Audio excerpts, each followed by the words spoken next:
Assalamualaikum warahmatullahi wabarakatuh. Hai anak-anak, selamat siang. Bagaimana kabar kalian? Semoga kalian selalu diberikan kesehatan dan perlindungan oleh Allah Subhanahu wa taala. Pembelajaran kali ini yaitu mengenai bab puasa wajib dan puasa sunnah. Akan tetapi sebelum kita mulai pembelajaran kali ini, marilah kita berdoa terlebih dahulu agar ilmu yang kita pelajari dapat bermanfaat di dunia dan juga di akhirat kelak. Amin. Al-Fatihah.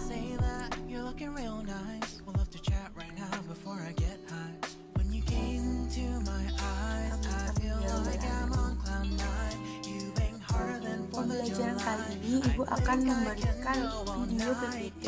Tolong kalian perhatikan dan kalian simak dengan benar ya, agar kalian bisa menjawab kuis yang akan Ibu berikan pada akhir pembelajaran nanti. Tetap semangat. Bab puasa wajib dan puasa sunnah. Apa sih itu puasa? Puasa dalam bahasa Arab dikenal dengan kata syiyam atau shaum. Keduanya merupakan bentuk masdar dari lafadz sauma yasumu sauman wa syiyaman yang berarti menahan atau mencegah.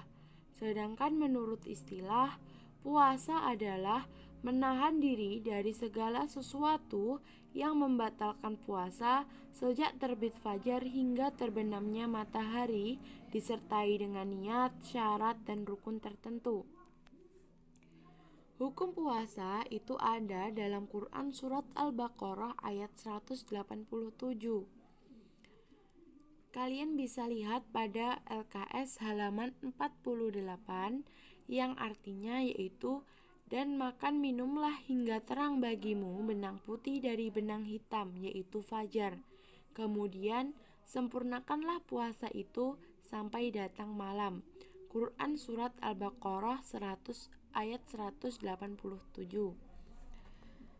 Agar ibadah puasa yang kita lakukan bisa sah dan bernilai pahala, maka kita harus mengetahui terlebih dahulu syarat dan rukun puasanya. Syarat puasa itu ada dua, yaitu syarat wajib puasa dan syarat sah puasa. Yang pertama adalah syarat wajib puasa. Apa sih syarat wajib puasa? Syarat wajib puasa yaitu segala sesuatu yang menyebabkan seseorang diwajibkan melakukan puasa. Seorang muslim yang memenuhi syarat wajib puasa, maka dia belum dikenai kewajiban untuk mengerjakan puasa wajib. Syarat wajib puasa itu yang pertama adalah beragama Islam. Yang kedua yaitu sudah baligh. Kapan sih seseorang ini dikatakan sudah baligh? Yaitu untuk laki-laki itu sekitar umur 12 tahun atau sesudah mimpi basah. Untuk seorang perempuan yaitu ketika ia sudah mengalami masa haid dan umurnya itu sekitar 9 tahun. Yang ketiga yaitu berakal sehat. Jadi untuk orang gila itu mereka tidak wajib untuk melaksanakan puasa. Nah, yang keempat yaitu mampu atau kuat melakukan. Jadi misalnya ada seorang nenek-nenek yang sudah tua, maka ketika ia sudah tidak mampu, ia tidak diwajibkan untuk berpuasa. Akan tetapi ada gantinya nanti ya, kita bahas di belakang nanti. Yang kelima yaitu suci dari haid dan nifas, yaitu khusus untuk kaum wanita. Yang terakhir yaitu menetap atau mukim. Selanjutnya adalah syarat sah puasa. Syarat sah puasa yaitu kondisi yang harus dipenuhi oleh seseorang agar puasanya itu sah dan diterima oleh Allah. Syarat sah puasa yang pertama adalah harus beragama Islam. Yang kedua, mumayyiz. Mumayyiz yaitu seseorang yang sudah bisa membedakan mana yang baik dan mana yang buruk. Yang ketiga yaitu suci dari haid dan nifas, ini untuk perempuan. Dan yang terakhir yaitu berpuasa bukan pada hari-hari yang diharamkan. Selanjutnya ada rukun puasa.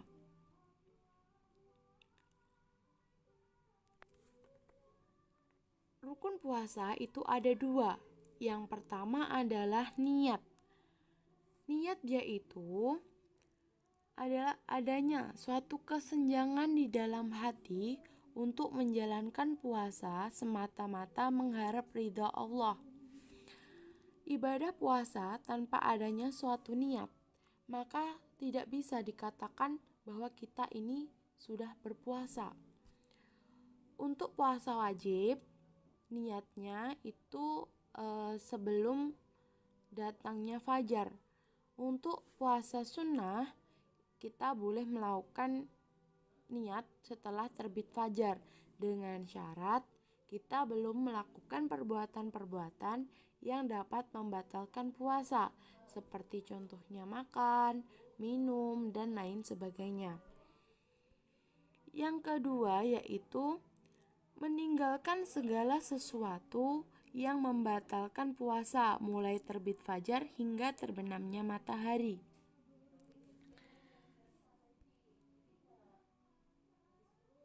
Selanjutnya yaitu sunnah puasa.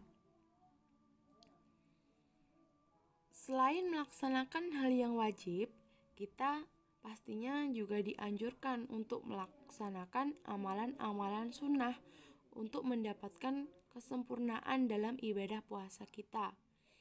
Amalan-amalan sunnah puasa yaitu yang pertama adalah makan sahur.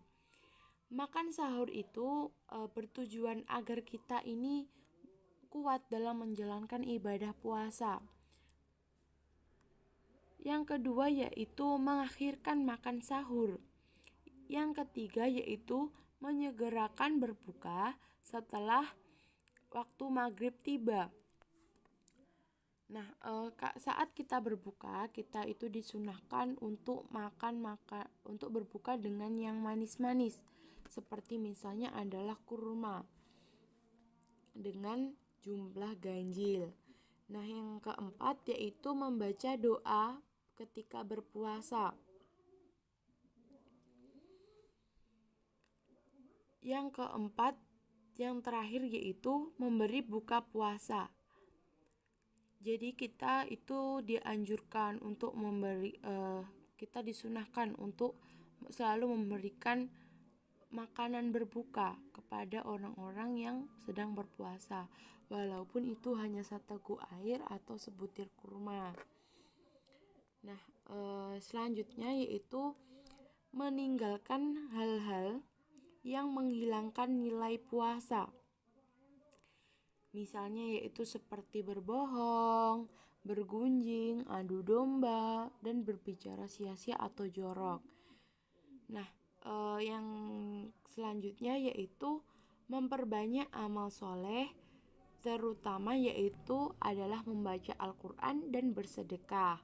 Dan yang terakhir yaitu iktikaf, yaitu adalah berdiam diri di masjid untuk beribadah kepada Allah. Selanjutnya yaitu hal-hal yang dimakruhkan ketika berpuasa. Saat kita berpuasa, ada hal-hal yang makruh untuk kita lakukan atau bahkan bisa sampai membatalkan puasa. Yang pertama yaitu berkumur-kumur yang berlebihan. Jadi saat kita berpuasa, kita itu kalau bisa jangan sering-sering berkumur, kecuali waktu berwudu saja. Yang kedua yaitu menyikat gigi, bersiwak setelah tergelincirnya matahari. Yang ketiga yaitu mencicipi makanan walaupun tidak tertelan, itu hukumnya juga makruh. Yang keempat yaitu memperbanyak tidur ketika berpuasa. Dan yang kelima yaitu berpekam atau disuntik. Yang keenam yaitu sengaja melambatkan berbuka puasa padahal waktu berbuka itu sudah tiba. Jadi ketika kita sudah masuk waktu berbuka puasa, maka kita disunahkan untuk segera berbuka. Nah, selanjutnya yaitu ada hal-hal yang membatalkan puasa. Yang pertama adalah makan dan minum dengan sengaja. Jadi kalau kita puasa harus kita makan atau minum dengan sengaja, itu dapat membatalkan puasa, kecuali kita makan atau minum itu dalam keadaan lupa. Jadi itu kalau kita lupa masih bisa dimakfu ya. Tapi setelah kita ingat, kita harus melanjutkan puasanya tersebut. Yang kedua yaitu murtad atau keluar dari agama Islam. Jadi seorang yang sudah keluar dari agama Islam, maka puasa yang dia lakukan itu batal. Yang ketiga yaitu muntah dengan sengaja. Jadi seseorang yang sengaja untuk muntah itu dapat membatalkan puasa, kecuali ketika dia sakit, itu tidak sengaja ya, berarti tidak apa-apa. Yang keempat yaitu bersetubuh atau melakukan hubungan suami istri pada siang hari. Yang kelima yaitu keluar darah haid atau nifas. Yang keenam yaitu keluar air mani yang disengaja. Yang ketujuh yaitu merubah niat puasa. Yang terakhir yaitu hilang akal karena mabuk, pingsan, dan atau orang gila.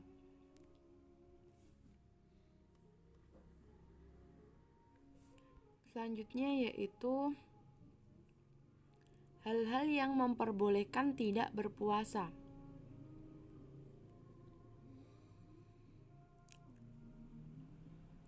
Melaksanakan puasa di bulan Ramadan itu merupakan kewajiban setiap muslim yang tidak boleh ditinggalkan. Namun, karena adanya suatu halangan atau udzur tertentu, ada yang tidak dapat melaksanakannya. Nah, kesulitan ini dapat menghalangi puasa, sehingga orang-orang yang berhalangan ini itu diperbolehkan untuk tidak melakukan puasa.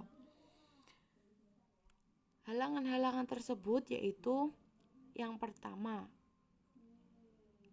adalah boleh berpuasa tetapi harus mengqadha puasanya, yaitu bisa digunakan ketika ada orang yang sakit. Kalau ada seorang yang sakit, maka ia tidak berpuasa. Akan tetapi ketika ia sudah sembuh, dia wajib untuk melakukan puasa, mengganti hari di mana ia tadi sakit dan tidak bisa melaksanakan puasa. Yang kedua yaitu seorang musafir atau dalam perjalanan. Yang ketiga yaitu bagi wanita haid dan nifas. Selanjutnya yaitu adalah boleh tidak berpuasa tetapi harus membayar fidyah, yaitu untuk orang-orang yang pertama adalah orang lanjut usia. Jadi ketika ada seorang nenek-nenek yang sudah usianya sudah tua, dia tidak mampu untuk berpuasa, maka ia diperbolehkan tidak melaksanakan puasa, akan tetapi harus membayar fidyah. Yang kedua adalah sakit menahun. Maksudnya di sini yaitu ada seseorang yang yaitu sakit sudah bertahun-tahun, bahkan untuk berpuasa untuk prediksi sembuhnya saja sudah tidak ada, maka ia boleh tidak melaksanakan puasa, akan tetapi harus membayar fidyah. Yang ketiga yaitu orang yang hamil. Yang keempat yaitu ibu yang menyusui anaknya. Yang terakhir yaitu orang yang pekerjaannya tidak memungkinkan dapat berpuasa. Puasa wajib. Yang pertama adalah puasa Ramadan.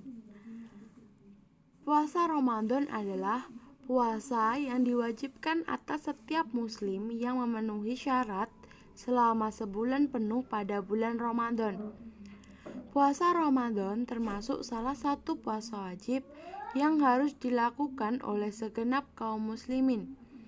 Nah, di bulan ini merupakan bulan yang penuh berkah, penuh dengan ampunan oleh Allah Subhanahu wa Ta'ala dan rahmat-rahmatnya.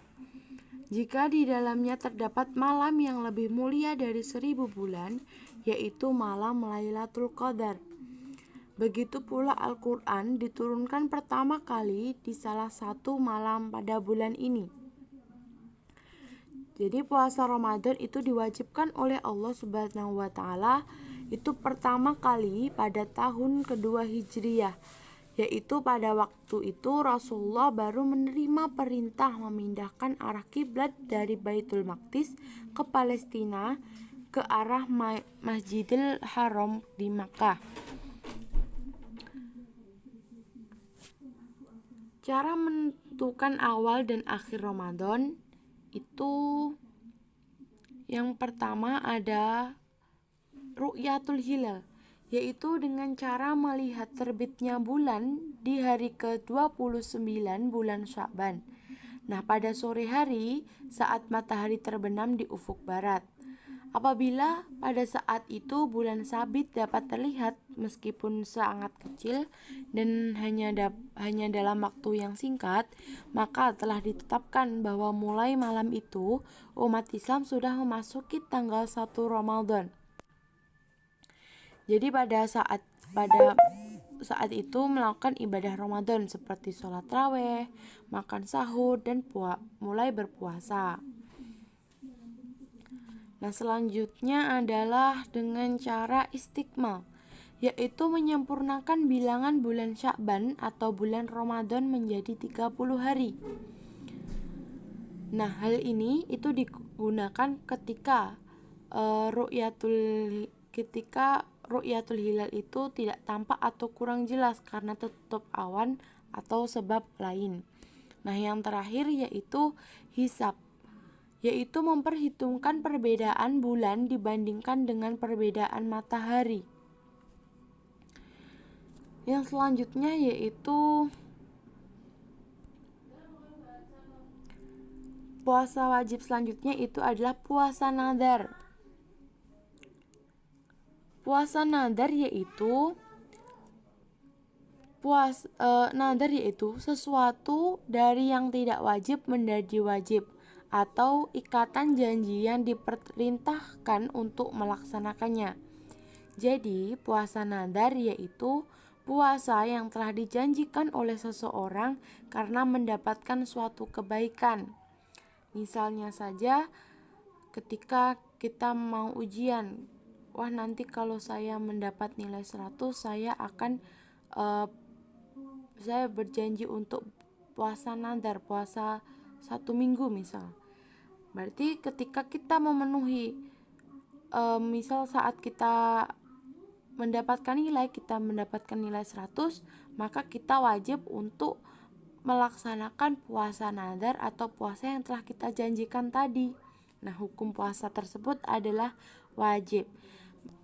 Ini ada dalam hadis riwayat Al-Bukhari dan Muslim. Kalian bisa lihat pada halaman 57.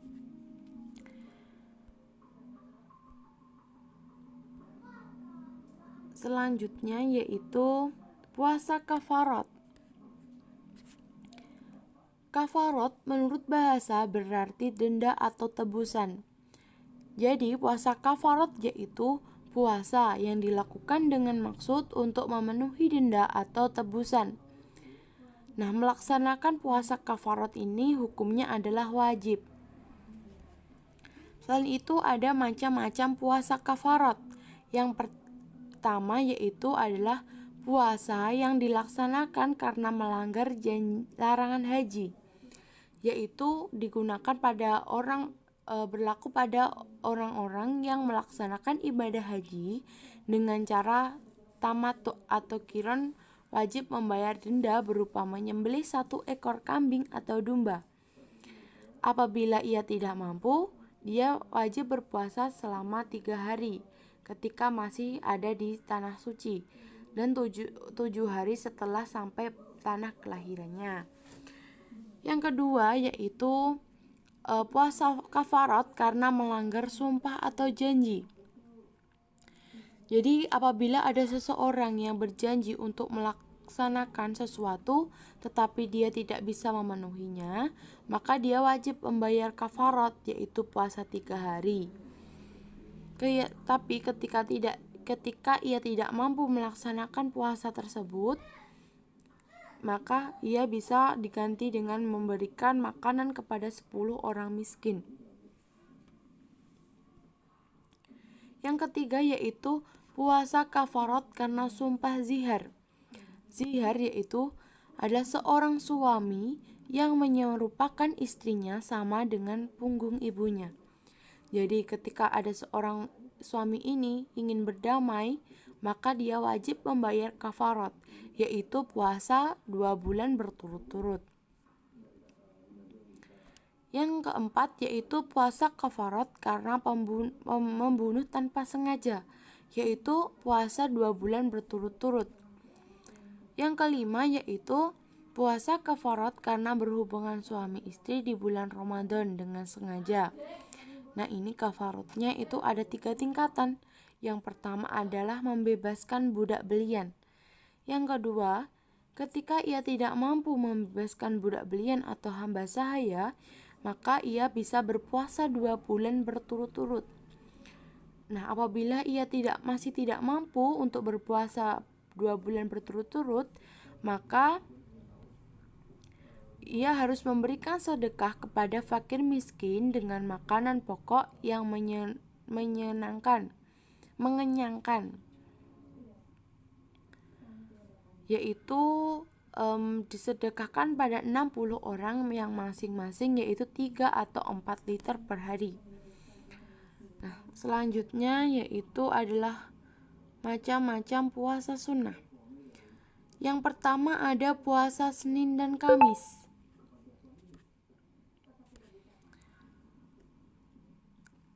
Puasa Senin Kamis itu dilakukan pada setiap hari Senin dan Kamis. Ada pada hadis riwayat An-Nasai. Yang kedua yaitu adalah puasa Daud, yaitu puasa yang dilakukan secara selang-seling. Maksudnya yaitu 1 hari kita puasa, besoknya tidak, lalu selanjutnya puasa lagi, dan besoknya lagi tidak.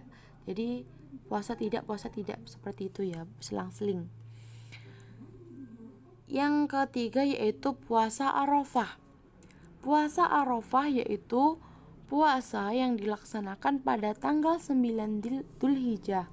Nah, pada puasa ini dapat menghapuskan dosa selama 2 tahun, yaitu 1 tahun yang telah berlalu dan 1 tahun yang akan datang. Itu menurut hadis riwayat Muslim. Akan tetapi puasa Arafah ini tidak disunahkan bagi mereka yang sedang wukuf di Arafah dalam rangka menunaikan ibadah haji.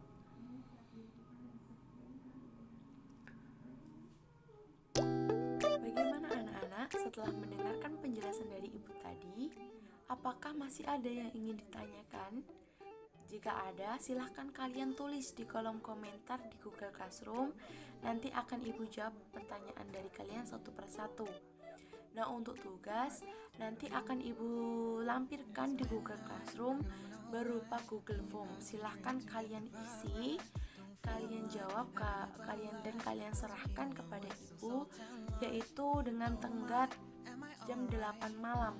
Apabila lebih dari jam 8 malam, nanti akan ibu anggap kalian tidak mengerjakan ya. Nah, sekian materi yang dapat ibu sampaikan. Tetap jaga kesehatan, jangan lupa memakai masker, cuci tangan, dan jaga jarak. Kesehatan itu bukan suatu kemewahan. Sehat itu adalah murah, akan tetapi bisa menjadi mahal ketika sehat telah berubah menjadi sakit. Sekian dari ibu, kurang lebihnya ibu mohon maaf. Billahi taufiq wal hidayah, waridha walinayah. Assalamualaikum warahmatullahi wabarakatuh. Mari kita lanjutkan pembelajaran hari ini di forum diskusi di Google Classroom. Terima kasih, tetap semangat.